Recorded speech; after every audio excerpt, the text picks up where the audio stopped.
Hello everyone, welcome to civil step IAS. So आज के lecture में हम डिस्कस करेंगे पॉलिटी से रिलेटेड जो भी करंट अफेयर्स में रहा है और जो आपके यूपीएससी के लिए रेलेवेंट है, that we will discuss in detail. Now as you know, हमारी सर्वाधार सीरीज का जो ऑब्जेक्टिव है वो ये है कि आपको सब्जेक्ट वाइज यहाँ पर करंट अफेयर्स प्रोवाइड करे जाए। जो लास्ट 1 वीक में जितने भी पॉलिटी के करंट अफेयर्स रहे हैं जो आपके यूपीएससी के लिए रेलेवेंट है, उसको हम डिटेल में डिस्कस करेंगे। So let's start the session. Now, as you know, it is a one-stop solution, जहां पर आपको almost 9 sources से current affairs देखने को मिलते हैं। So it is the Hindu, the Indian Express, Live Mint, Economic Times, Down to Earth, PIB, PRS, योजना and Kurukshetra. So आपको एक ही जगह पे इतने करंट अफेयर्स देखने को मिलेंगे and that is relevant, right? आपके पेपर के लिए काफी ज्यादा रेलेवेंट है। Okay, so let's start the session. सबसे पहली न्यूज है that is she box. Now union ministry जो विमेन एंड चाइल्ड डेवलपमेंट की है, उन्होंने लॉन्च किया है शी बॉक्स पोर्टल। अब ये शी बॉक्स पोर्टल है क्या? This is important. ये एक सेंट्रलाइज प्लेटफॉर्म है। क्या है ये? एक सेंट्रलाइज प्लेटफॉर्म है जो कि रजिस्टर करता है और मॉनिटर भी करता है। रजिस्ट्रेशन भी करनी है, मॉनिटरिंग भी करनी है। किसकी? कंप्लेंट्स की। कौन सी कंप्लेंट्स की? जो sexual harassment of women in the work place हो रही हैं। सो कंप्लेंट्स को रजिस्टर भी करता है और यहां पर मॉनिटर भी करता है। कौन सी कंप्लेंट्स को? जो भी sexual harassment at work place women को फेस करना पड़ता है उनके रिगार्डिंग। सेंट्रलाइज प्लेटफॉर्म है। नाउ यहां पर आपको इंफॉर्मेशन दी जाएगी आईसीज के बारे में, इंटरनल कमिटीज के बारे में एंड लोकल कमिटीज के बारे में जो कि फॉर्म्ड है अक्रॉस द कंट्री। ना अगर आपको पॉश एक्ट के बारे में पता हो, जस्ट अ सेकेंड। हाँ जी, so if you know about the POSH act, just a second. Alright, so if you know about the POSH act जो कि 2013 में आपको देखने को मिलता है, उसके तहत बोला गया है इंटरनल कंप्लेंट कमिटीज आईसीसीज बनाई जाएंगी और जो भी अनऑर्गेनाइज्ड सेक्टर्स आपको देखने को मिलते हैं वहां पर लोकल कमिटीज बनाई जाएंगी। तो ये फॉर्म्ड है अक्रॉस द कंट्री। सो यहाँ पर जो भी रिपोजिटरी है इंफॉर्मेशन की, वो आईसीसीज के रिगार्डिंग और एलसीज के रिगार्डिंग आपको देखने को मिल सकता है। कॉमन प्लेटफॉर्म है जहां पर आप कंप्लेंट्स भी फाइल कर सकते हो, उसका स्टेटस भी ट्रैक कर सकते हो और एक टाइम बाउंड प्रोसेसिंग देखने को मिलेगी। Now it provides assured redressal of complaints. Now this is important. देखो सबसे जरूरी चीज क्या है कि लॉज तो बन जाते हैं बट उसकी जो लॉज की इंप्लीमेंटेशन है ना, वो प्रॉपर नहीं हो पाती है ना। इंप्लीमेंटेशन के लिए जो ग्रीवेंस रिड्रेसल है वो बहुत ज्यादा जरूरी है। तो यहाँ पर आपको अश्योर्ड रिड्रेसल ऑफ कंप्लेंट्स देखने को मिलता है। रियल टाइम मॉनिटरिंग होती है कंप्लेंट्स की और जो कंप्लेंट्स हैं that can be safely registered without personal information. So anonymity भी यहाँ पर रखी जाती है ना। अनोनिमिटी क्यों इंपॉर्टेंट है? क्योंकि आप एक ऑर्गेनाइजेशन में काम कर रहे हैं जहां पर सेक्सुअली हरास किया जा रहा है, तो यू डू नॉट वांट कि मेरी नौकरी चली जाए, राइट? सो इसीलिए यहां पर अनोनिमिटी भी मेंटेन करी जाती है। जो भी कंप्लेंट लिखवा रही है इंडिविजुअल, उनको यहां पर अपने नाम या डिटेल्स, पर्सनल इंफॉर्मेशन देने की जरूरत नहीं है, right? So this is all about she box. Now what the points you can remember? It was launched based on the sexual harassment of workplace, which is known as the POSH Act 2013 का, जहां पर women जो है वो harass की जाती हैं work place पे, वो अपने कंप्लेंट्स को रजिस्टर करवा सकती हैं इस पर्टिकुलर पोर्टल पे। नाउ यहाँ पर जो भी प्राइवेट इंस्टीट्यूशंस भी हैं वहां पर internal committee will be formed and for the government institutions a local committee will be formed. तो जितने भी प्राइवेट इंस्टीट्यूशंस हैं वहां पर इंटरनल कंप्लेंट कमिटी बनेगी और जहां पर भी गवर्नमेंट इंस्टीट्यूशंस है वहां पर लोकल कमिटी बनाई जाएगी। So it will be formed under the chairmanship of DM. This is important. जो आपका डिस्ट्रिक्ट मैजिस्ट्रेट है, डिस्ट्रिक्ट मैजिस्ट्रेट के तहत ये आपको लोकल कमिटी और इंटरनल कंप्लेंट्स कमिटी फॉर्म करती हुई दिखेगी under the chairmanship of DM और डीसी और any other officer appointed by him. आपसे एमसीक्यू पूछा गया है, शी बॉक्स पोर्टल के बारे में बताना है। It serves as a unified resource to expand employment opportunities for women, aiming to enhance the female labor force participation rate. Second है, it is accessible to women working in both the government and the private sectors. आपको यहाँ पर correct statements बताना है। आपके पास option है only one, only two, both one and two, or is it D, neither one nor two? Again a very simple question. आपसे she box portal के बारे में पूछा गया है, इसका प्राइमरी एम क्या है ना। अगर इस क्वेश्चन की बात करते हैं तो प्राइमरी एम क्या ये है कि एम्प्लॉयमेंट अपॉर्चुनिटीज बढ़ानी है, ये एम नहीं है। इसका एम क्या है कि आप यहां पर अपनी कंप्लेंट्स को रजिस्टर और मॉनिटर कर सकते हैं, जो कि आपको पॉश एक्ट के तहत देखने को मिलता है। So the women who are sexually harassed at the workplace can register their complaints as well as monitor the complaints, right? उसके लिए आपको शी बॉक्स पोर्टल देखने को मिलता है। Second statement, it is accessible to women working both in the government and the private institution. That is true. Private institutions में आपको internal complaints committee देखने को मिलती है and public institutions में आपको local committees देखने को मिलती है, which is again headed by DM, district magistrate, right? Now यहां पर ऑप्शन क्या करेक्ट हो जाता है? It is 2 only, so answer becomes B. I hope clarity है। नेक्स्ट न्यूज में मूव करते हैं, दैट इज डी वोटर्स, जिनको डाउटफुल वोटर्स कहा जाता है ना। जो असम के चीफ मिनिस्टर हैं, उन्होंने यहां पर अनाउंस किया है कि 1.2 lakh people in the state have identified as D, जिनको डूबियस या फिर डाउटफुल वोटर्स कहा जाता है। So basically 41,583 they are declared as foreigners. So यहाँ पर आपको dubious और doubtful voters देखने को मिलते हैं ना। आपसे प्रीलिम्स में ये पूछा जा सकता है कि डी वोटर्स होते क्या हैं, क्या इनकी की कैरेक्टरिस्टिक्स हैं। So आप देख सकते हैं जो डी वोटर है एक यूनिक है, किसके लिए? असम के लिए। Now this is also very crucial. Now as you know, Assam में काफी ज्यादा इनफिल्ट्रेटर्स आपको देखने को मिले, स्पेशली 1971 बांग्लादेश वॉर के बाद।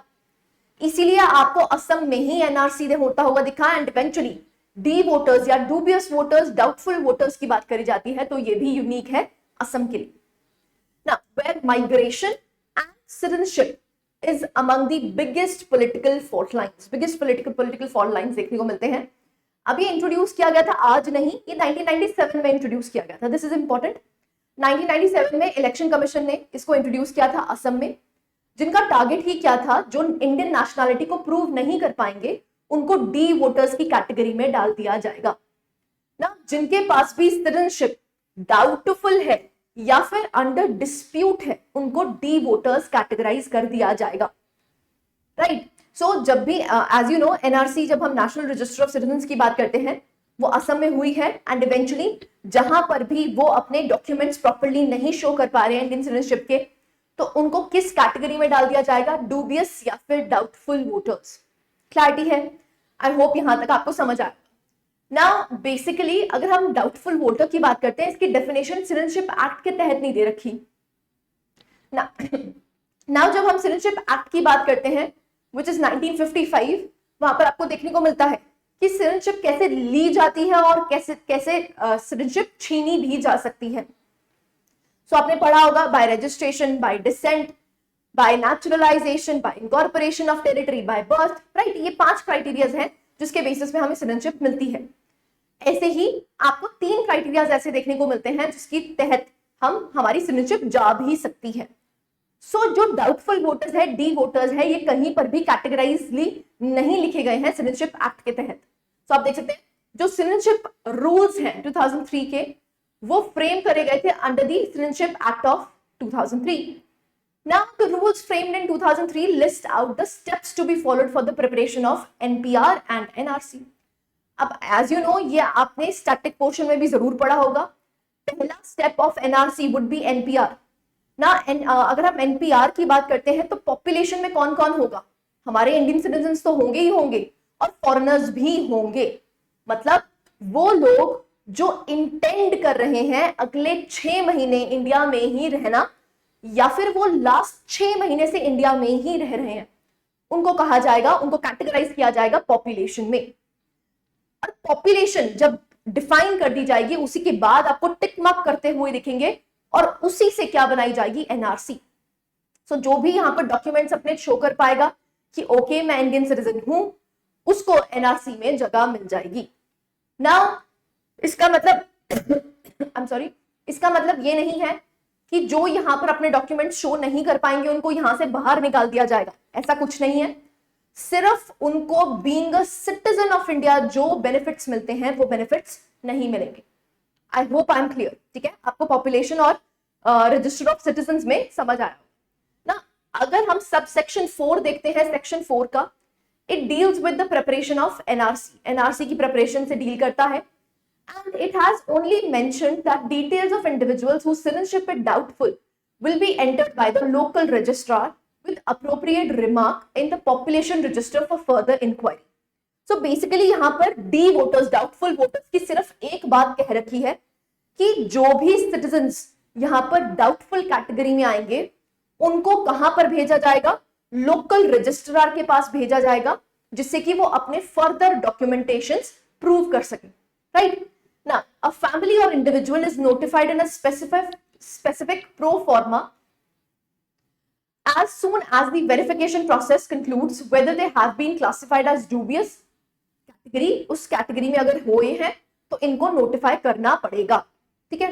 Now, before deciding whether or not to add their name to the register, they are also given the opportunity to be heard by the taluk, SDR, which is sub-district registrar of citizenship. The registrar has 90 days to complete the justify his findings. Now basically जब आपको doubtful category में रख लिया जाता है तो आपको ना यहाँ पर मौके दिए जाएंगे, कैसे आप लोकल रजिस्ट्रार के पास जा सकते हो और वहां पर अपनी वेरिफिकेशन करवा सकते हो कि देखो मेरे पास प्रूफ है और मैं अब इंडियन सिटीजन हूं। या फिर आप किसके पास जा सकते हो, तालुक या फिर सब डिस्ट्रिक्ट रजिस्ट्रार के पास जा सकते हो फॉर फर्दर क्लैरिफिकेशन। सो आप यहाँ पर ऐसा नहीं है कि आपको डाउटफुल कैटेगरी में डाल दिया और आप अब सिटीजन नहीं है, ऐसा नहीं है। आपको यहाँ पर मौका दिया जाएगा कि आप अपनी सिटीजनशिप को प्रूव कर सकते हैं, ताकि है ना। अगर हम बात करते हैं because their Indian citizenship has not been verified, doubtful voters are not allowed to vote in the elections. Now, as the name suggests, they are doubtful. तो ऑब्वियस ही बात है जो डी कैटेगरी में आएंगे, डी वोटर्स की category में आएंगे, वो इलेक्शंस में वोट नहीं डाल सकते। They can not participate until and unless they prove their citizenship. Clarity है। Now they are also not permitted to run for the office of nation's election. So जहां पर भी इंडियन सिटीजनशिप चाहिए, जैसे सपोजिटली सुप्रीम कोर्ट के जज का, high court के जज का, प्रेसिडेंट, पीएम, एमपी, एमएलए, सभी में सबसे पहला एलिजिबिलिटी क्राइटेरिया क्या होता है, he must be a citizen of India. Clarity है। So the marking as doubtful voter is temporary measure, as I told you temporary measure है। जैसे ही आप अपनी सिटीजनशिप को प्रूव कर दोगे तो आप डी वोटर की कैटेगरी में नहीं रहोगे, ठीक है। सो डिसीजन लेना अकॉर्डिंगली आपको बनेगा। Now, according to the documentation provided, if it is determined that the individual is a foreign national or an illegal immigrant, then they may be deported or placed in a detention center. So, अगर यहाँ पर वो prove नहीं कर पाते हैं तो उनको डिक्लेयर कर दिया जाएगा एज फॉरेनर, मतलब वो इंडियन सिटीजन नहीं है। दूसरा, उनको डिटेंशन सेंटर में भी डाला जा सकता है या डिपोर्ट कर दिया जाएगा। Now, D voters have also the option to apply and get their names included in the NRC. इनके पास ऑप्शन है। They will be included only after they get clearance from the Foreigners Tribunal. So, Foreigners Tribunal में clearance चाहिए, फिर वो NRC में आ सकते हैं, National Register for Citizens में आ सकते हैं, जब वो Foreigners Tribunal से अप्रूवल ले लेंगे। क्लैरिटी है। तो Foreigners Tribunal से जो नेम्स हैं उनके अगर डी वोटर लिस्ट से हट जाते हैं तो वो NRC में लागू कर दिए जाएंगे, NRC में आ जाएंगे। क्लैरिटी है। सो आई होप अब आपको डी वोटर्स के बारे में पता होगा कि डी वोटर्स सिर्फ और स्पेसिफिकली असम के कैटेगरी में आपको देखने को मिलते हैं। इसका कोई भी रिलेशन आपको सिटीजनशिप एक्ट 1955 से नहीं देखने को मिलता है। सिर्फ एक सब सेक्शन में आपको डाउटफुल वोटर्स देखने को मिलते हैं। एक टेम्पररी है, लेकिन आप इसको ठीक कर सकते हैं अगर आप अपनी सिटीजनशिप को प्रूव कर देंगे। क्लैरिटी है ना। अगर हम यहाँ पर बीपीआरडी की बात करते हैं, अगेन ये न्यूज में रहा है। सो जो बीपीआरडी है, bureau of police research and development, उन्होंने अपना 54th foundational day headquarters new Delhi में सेलिब्रेट किया है। अब बीपीआरडी के बारे में जान लेते हैं। देखो, ये सेटअप की गई थी 1970 में, याद रखना है 1970 में आपको देखने को मिलती है under the ministry of home affairs. कौन सी मिनिस्ट्री है? Ministry of home affairs, by replacing the police research and advisory council. Headquarters इसके न्यू दिल्ली में है। ये बेसिकली क्या करता है? एज द नेम सजेस्ट, ये police research and development, police में R&D के लिए बनाई गई है। तो जो भी प्रॉब्लम्स फेस करी जा रही है हमारे पुलिस के द्वारा, उसको आइडेंटिफाई किया जाता है और उस पर फिर सॉल्यूशंस ढूंढे जाते हैं. सो अंडरटेक रिसर्च प्रोजेक्ट्स यहाँ पर अंडरटेक किए जाते हैं and keep abreast of the latest developments. So जो भी लेटेस्ट डेवलपमेंट्स है उस पे भी R&D करके उस लेटेस्ट जो भी टेक्नोलॉजीज हैं, डेवलपमेंट्स हैं, उसको इंक्लूड किया जाता है हमारी इंडियन पुलिस में. राइट नाउ अगर हम यहाँ पर बात करते हैं ओवर द इयर्स, जो BPRD है वो also it has been interested with the quality of training.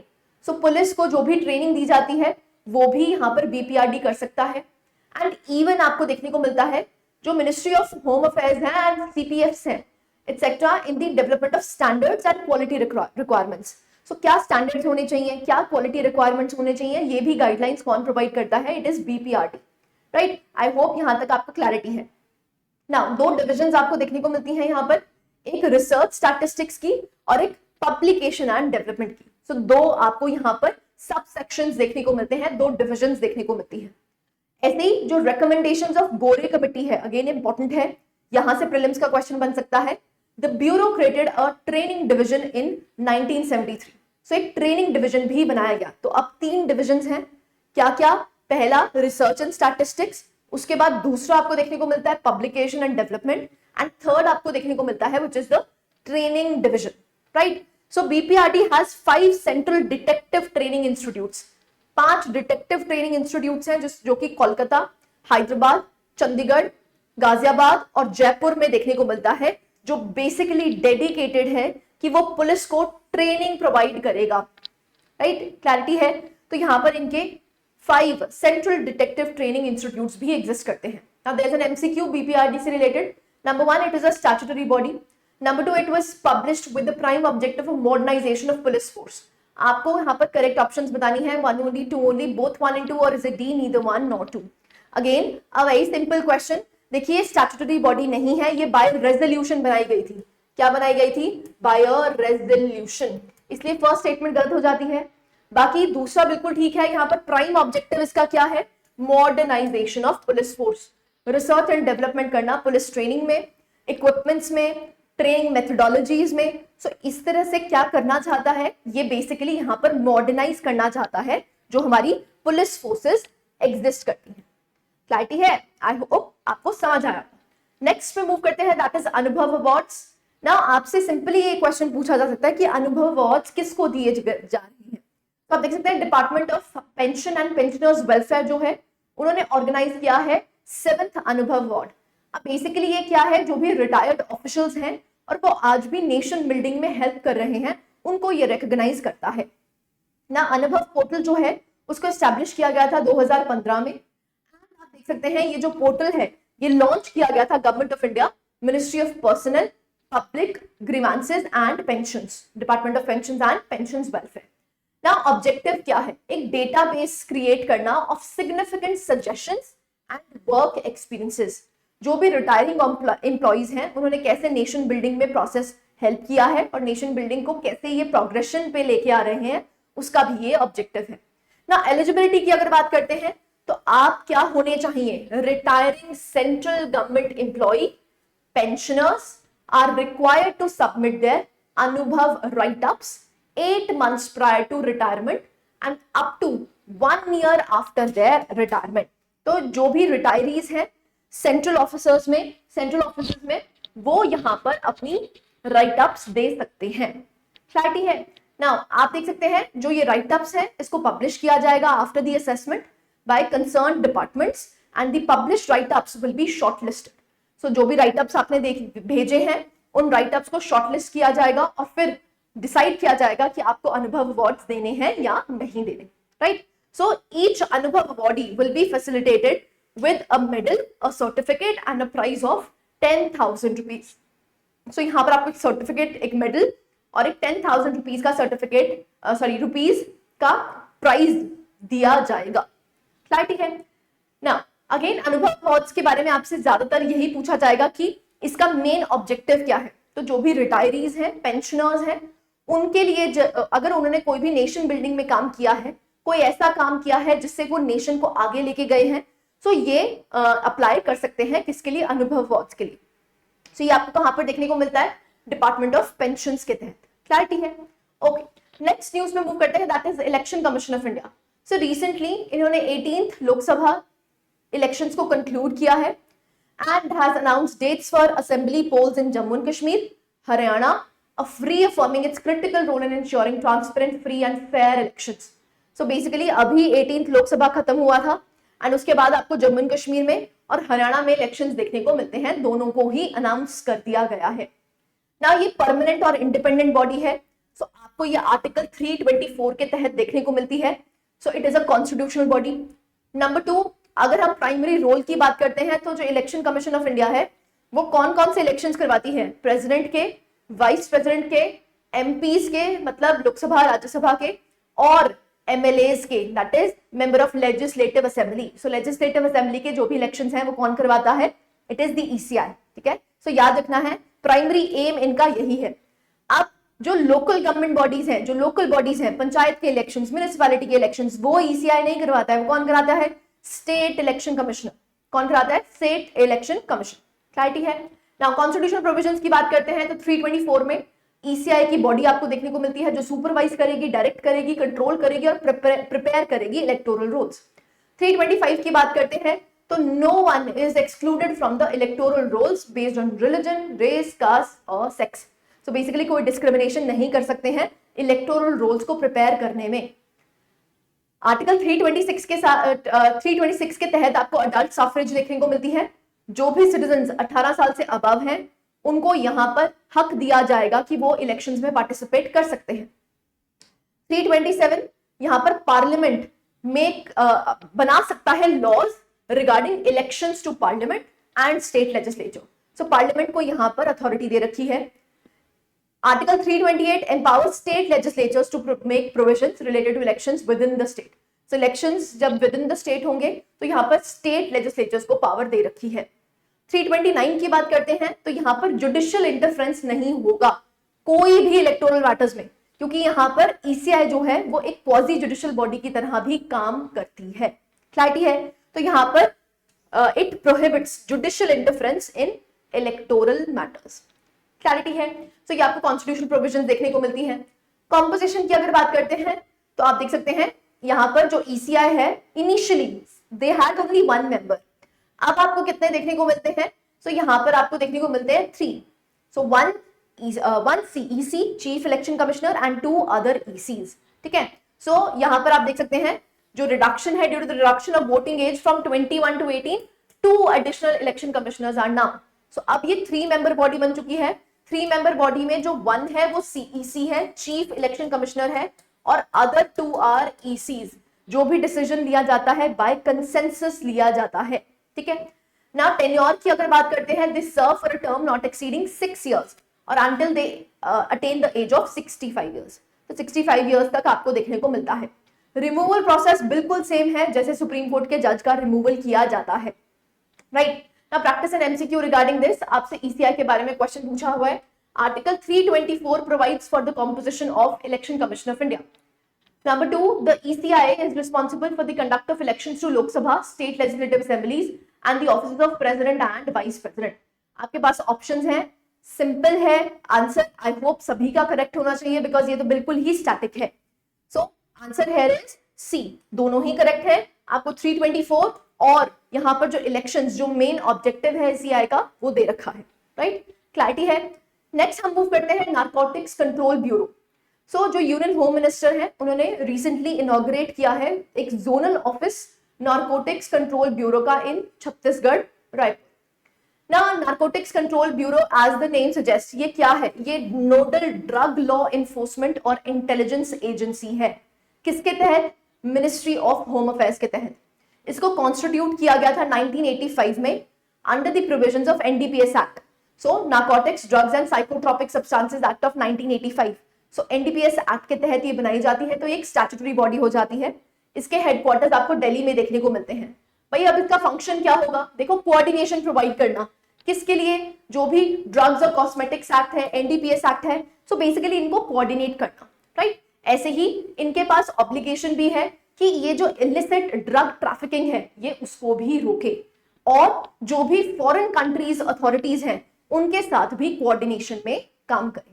Right, now coordination of actions taken by other concerned ministries, departments and organizations in respect of matters relating to drug abuse.